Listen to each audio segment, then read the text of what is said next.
اس وقت امریکہ یہ چاہتا ہے کہ پاکستان جو ہے وہ یوکرائن کے معاملے پہ اور یہ جو چین کو کنٹین کرنے کی جو امریکہ کی پالیسی ہے اس میں پاکستان چین کے ساتھ کھڑا ہونے کی بجائے امریکہ کے ساتھ کھڑا ہو یا پاکستان آزادانہ پوزیشن نہ لے. اس وقت حکومت کی جو پاکستان کی جو سرکاری فارن پالیسی یا اسٹیٹڈ پوزیشن ہے وہ یہ ہے کہ ہم اس جنگ میں کسی کیمپ کا حصہ نہیں بنیں گے. ہم کیمپ مینٹیلٹی اور کیمپ پالیٹکس کو عالمی سطح پہ مسرد کرتے ہیں. ہم چین کے ساتھ بھی قریبی تعلقات رکھنے چاہتے ہیں اور اس کے ساتھ ساتھ ہم مغربی طاقتوں کے ساتھ امریکہ جو جن کو ہم نیو امپیریلسٹ پاورز کہتے ہیں، امریکہ، برطانیہ، فرانس، جو جرمنی، جو بڑی عالمی سرمایہ دار طاقتیں ہیں، ان کے ساتھ بھی پاکستان اچھے تعلقات رکھنا چاہتا ہے. پرابلم کیا ہے پاکستان کا کہ پاکستان نے اپنا جو دفاعی انحصار تھا امریکہ سے اس کو کم کر کے وہ چین کے ساتھ بڑھایا ان معاملات کو، اور اب پاکستان چین کے ساتھ مل کے اپنی بہت زیادہ دفاعی ضروریات کو پوری کر رہا ہے. دوسری طرف جو پاکستان اپنی ایکسپورٹس کرتا ہے اس کا جو باہر سے پاکستان قرضے لیتا ہے اس کا انحصار جو ہے وہ IMF، ورلڈ بینک، امریکہ اور ان اداروں پہ، اور یورپ کی اور امریکہ کی جو مارکیٹس ہیں وہ پاکستان کے لیے اہم ہیں. تو اس لیے پاکستان کوشش کر رہا ہے کہ ایک توازن کو برقرار رکھا جا سکے. لیکن امریکہ بہادر یہ چاہتا ہے، امریکی سامراج یہ چاہتا ہے کہ یہ توازن قائم نہ کرے، پاکستان کھل کے اس کے ساتھ کھڑا ہو. اور یونائٹڈ نیشنز میں، اقوام متحدہ میں جنرل اسمبلی میں جب ووٹنگ ہو کسی بھی معاملے پہ تو پاکستان آزادانہ پوزیشن لے کے ابسٹین کرنے کی بجائے پاکستان امریکہ کے ساتھ ووٹ کرے. اور IMF کے جو قرضے ہیں اگر آپ اس کا پیٹرن دیکھیں گزشتہ 40-50 سالوں کا تو آپ کو واضح طور پہ نظر آئے گا کہ جو ممالک مستقل طور پہ IMF امریکہ کے ساتھ ووٹنگ کرتے ہیں، امریکہ کے ساتھ کھڑے ہوتے ہیں، ان کے لیے فراز دلی کا مظاہرہ کرتا ہے، ان کے لیے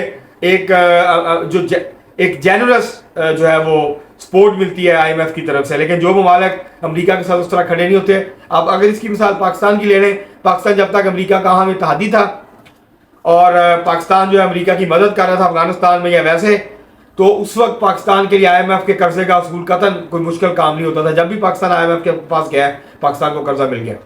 اور بہت زیادہ سخت شرائط نہیں ہوتی تھی. لیکن جیسے جیسے پاکستان ایک متوازن پالیسی اختیار کرنے کی کوشش کر رہا ہے یا آزادانہ پوزیشن یا نیوٹرل پوزیشن لینے کی کوشش کر رہا ہے اور چین کی طرف پاکستان آہستہ آہستہ رجحان بڑھ رہا ہے، تو ویسے ویسے پاکستان کے لیے سخت سے سخت ہوتی جا رہی ہیں IMF کی شرائط.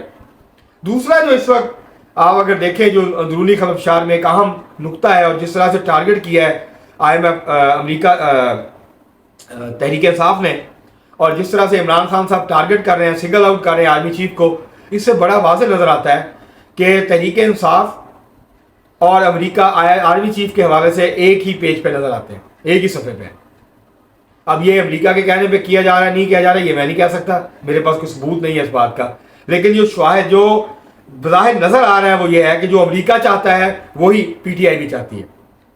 مثلا جو عمران خان نے الزام لگایا اور کہا کہ جو کچھ ہو رہا ہے یہ اسٹیبلشمنٹ کچھ نہیں ہوتی، آرمی چیف ہے، ایک شخص ہوتا ہے آرمی چیف،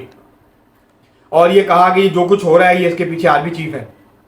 تو سنگل آؤٹ کیوں کیا جا رہا ہے؟ یہ جو اٹیک ہوا لاہور میں اور جو باقی جگہوں پہ، یہ دراصل تحریک انصاف کی طرف سے فوج کے اوپر دباؤ بڑھانے کی کوشش ہے کہ فوج کو انڈر پریشر لایا جائے اور پھر جو ہے وہ مجبور کیا جائے کہ آرمی چیف کو رخصت کیا. اس کی وجہ کیا ہے؟ آرمی چیف اگر آپ اس کو دیکھنا چاہیں تو جو بیان ہے آرمی چیف کا، جو بھی آرمی چیف گئے تھے چائنا کے سرکاری دورے پہ 4 دن کے،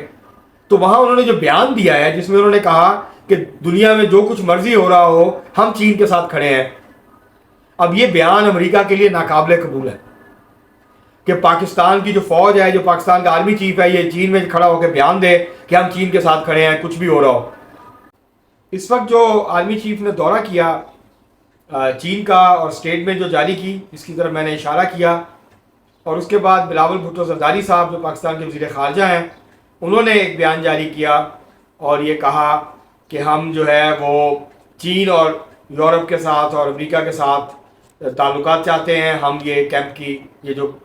کیمپ کی پولیٹکس ہے اس کا حصہ نہیں بنیں گے، ہم ایک آزادانہ جو خارجہ پالیسی ہے اس کو جاری رکھیں گے، لیکن ہم چین کے ساتھ اپنے جو قریبی تعلقات ہیں اس کو برقرار رکھیں گے. امریکہ جو ہے دراصل امریکہ جو ہے جو پریشر ڈال رہا ہے پاکستان پہ، وہ دراصل پاکستان کو دھکیل رہا ہے چین کی طرف. وہ پاکستان کے حکمران طبقے کے پاس کوئی اور آپشن نہیں چھوڑ رہا، اور جس طرح میں نے کہا کہ جو عام ٹوسٹنگ ہو رہی ہے پاکستان کے IMF کے ذریعے اور باقی اداروں کے ذریعے، تو وہ جو ہے ایک میسج امریکہ کی طرف سے واضح طور پہ آ رہا ہے کہ آپ اس سارے معاملے میں ہمارے ساتھ کھڑے ہوں. اب پاکستان کے لیے مسئلہ کیا ہے, یا پاکستانی اسٹیبلشمنٹ کے لیے یا فوج کے لیے؟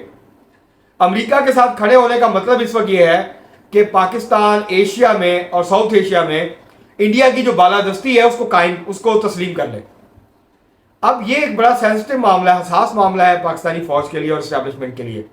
کہ وہ انڈیا کی جو بالادستی ہے اس خطے میں اس کو تسلیم کر لے اور جونیئر پارٹنر کے طور پہ کام کرے. اب اس کی ایک وجہ تو یہ ہے کہ پاکستان نے ہمیشہ امریکہ کے ساتھ ایک برابر کا تو نہیں لیکن ایک پارٹنر کے طور پہ ساؤتھ ایشیا میں اور ایک بڑے اتحادی کے طور پہ ہمیشہ کام کیا ہے. تو اب ایک سب جو ہے اس کی جو حیثیت ہے اس کو مزید کم کرنے کی جو اس وقت کوشش ہے, یا انڈیا کا جو اس وقت کردار ہے ایشیا میں اور جس طرح سے وہ طاقتور بنتا جا رہا ہے معاشی طور پہ فوجی لحاظ سے, اور امریکہ اس کے ساتھ جو ہے تصویراتی اس کا اتحاد ہے, اسٹریٹجک الائنس ہے امریکہ کا, تو پاکستان کو انڈیا کا جونیئر پارٹنر بننا پڑے گا, اور یہ قابل قبول نہیں ہے پاکستان کی اسٹیبلشمنٹ کے لیے. تو اس وقت حکمران طبقے کی جو لڑائی ہے, جہاں اس میں اندرونی عوامل ہیں, جہاں اپنے مفادات ہیں, جہاں اقتدار کی اور طاقت کے حصول کی اور اس کا تحفظ کی لڑائی ہے, اپنی پوزیشنز کو بچانے کی لڑائی ہے, وہیں اس کے اندر یہ جو عالمی سطح کے اوپر جیو پولیٹیکل گریٹ گیم ہے جو کھیل کھیلا جا رہا ہے, اس کے بھی اثرات ہیں, اس کا بھی کردار ہے پاکستان کے اندر جو عدم استحکام پیدا ہوا ہے, اور جو انتشار اور خلفشار کی کیفیت جو ہے وہ نظر آتی ہے. اور پی ٹی آئی کھل کے آرمی چیف کو ٹارگٹ کر رہی ہے, پی ٹی آئی دباؤ بڑھا رہی ہے فوج کے اوپر اور اس کی قیادت کے اوپر. امریکہ یہ چاہتا ہے کہ یا تو پوزیشن چینج کرے پاکستان کی اسٹیبلشمنٹ, یا پھر جنرل عاصم منیر صاحب جو آرمی چیف ہیں ان کو گھر بھیجا جائے. یہ ہے وہ لڑائی جو لڑی جا رہی ہے, یہ ہے وہ عوامل جو اس کے پیچھے ہیں. اور پاکستان کے پاس امریکہ یہ کوئی آپشن چھوڑ نہیں رہا ہے کہ پاکستان جو اس خطے کے اندر نیا اتحاد بن رہا ہے, پاکستان اس اتحاد کا حصہ بنے. مثلا پاکستان نے اگر معاشی طور پہ اپنے پاؤں پہ کھڑا ہونا ہے, یا معاشی طور پہ پاکستان نے کی سروائیول ہے, تو پاکستان کے پاس کوئی آپشن نہیں ہے کہ وہ برکس کا حصہ بنے. وہ Brazil, India, Russia, South Africa کا یہ جو الائنس ہے انڈیا اس کا حصہ بنے. اس کے اندر اور ممالک سعودی عربیہ, میکسیکو اور ممالک بھی اس کے اندر جو ہے وہ حصہ بننے جا رہے ہیں. یہ ایک بہت مضبوط بلاک بننے جا رہا ہے تجارت کے حوالے سے, فوجی لحاظ سے اور اقتصادی لحاظ سے. پاکستان اسے اپنے آپ کو باہر نہیں رکھ سکتا, انڈونیزیا بھی اس کے اندر شامل ہو رہا ہے. تو پاکستان کی جو سروائیول ہے اقتصادی اور معاشی اگلے آنے والے عرصے میں, اس کا براہ راست تعلق اس بات سے ہے کہ پاکستان اس بلاک کا حصہ بنتا ہے. اور دوسرا جو چین ایک یوان کا بلاک بنا رہا ہے پاکستان کو, بالآخر پاکستان چاہے یا نہ چاہے, جس طرح سے جکڑا ہوا ہے پاکستان قرضوں کے اندر, پاکستان کو اس کی طرف موو کرنا پڑے گا. کیونکہ یہ جو ڈالر کی قلت ہے, یہ جو ڈالر پاکستان کو چاہیے ہر سال, وہ بڑھتے جائیں گے اب. اور اگر پاکستان ڈالر کے علاوہ دیگر کرنسیز کے اندر اپنی تجارت نہیں کرتا دنیا کے ساتھ, تو پاکستان کے مسائل کے اندر مزید اضافہ ہوتا جائے گا وقت گزرنے کے ساتھ ساتھ. اور یہ جو یوان کا بلاک بن رہا ہے, اس میں 100 سے زیادہ ممالک نے دلچسپی کا اظہار کیا ہے. اور چین اس وقت کوشش کیا کر رہا ہے, اور بہت سارے لوگوں کا یہ خیال ہے کہ شاید امریکہ اور چین کی لڑائی جو ہے وہ دو بڑی سرمایہ دار یا سامراجی طاقتوں کی لڑائی ہے. تو میں اس سے اتفاق نہیں کرتا. یہ ایک نظریاتی لڑائی ہے. چین سرمایہ دار ملک نہیں ہے. چین کی معیشت میں, چین کی ریاست میں اب بھی سوشلسٹ جو عناصر ہیں وہ حاوی ہیں, ان کا غلبہ ہے. چین ایک سوشلسٹ پلان مارکیٹ اکانومی ہے, جس کے اندر نجی شعبہ بھی ہے, جس کے اندر جو ہے وہ ریاستی شعبہ ہے, لیکن ریاستی شعبہ جو ہے اس کا غلبہ ہے, وہ حاوی ہے چین کی معیشت کے اندر. چین کی کوشش ہے کہ ڈالر کو عالمی کرنسی کے طور پہ کمزور کیا جائے, اور اس کے لیے چین جو ہے وہ مختلف ممالک کے ساتھ اس کی کوشش ہے کہ ڈالر یا یورو کی بجائے یوان کے اندر اس کی جو کرنسی ہے اپنی, اس کے اندر وہ دنیا کے مختلف ممالک کے ساتھ تجارت کرے. اور اگر یوان ایک متبادل کرنسی کے طور پہ ابھرتا ہے تو اس بات کا خدشہ ظاہر کیا جا رہا ہے کہ اگلے 4-5 سالوں میں ڈالر کی جو قدر ہے اس میں 25 سے 40% جو ہے وہ کمی واقع ہو سکتی ہے. تو یہ جو کچھ ہو رہا ہے دنیا میں, یہ جو نئی دنیا کے اندر غلبے اور طاقت, دیکھیں نا, چین ابھرتی ہوئی طاقت ہے. چین دن بدن طاقتور ہوتا جا رہا ہے معاشی اور فوجی لحاظ سے.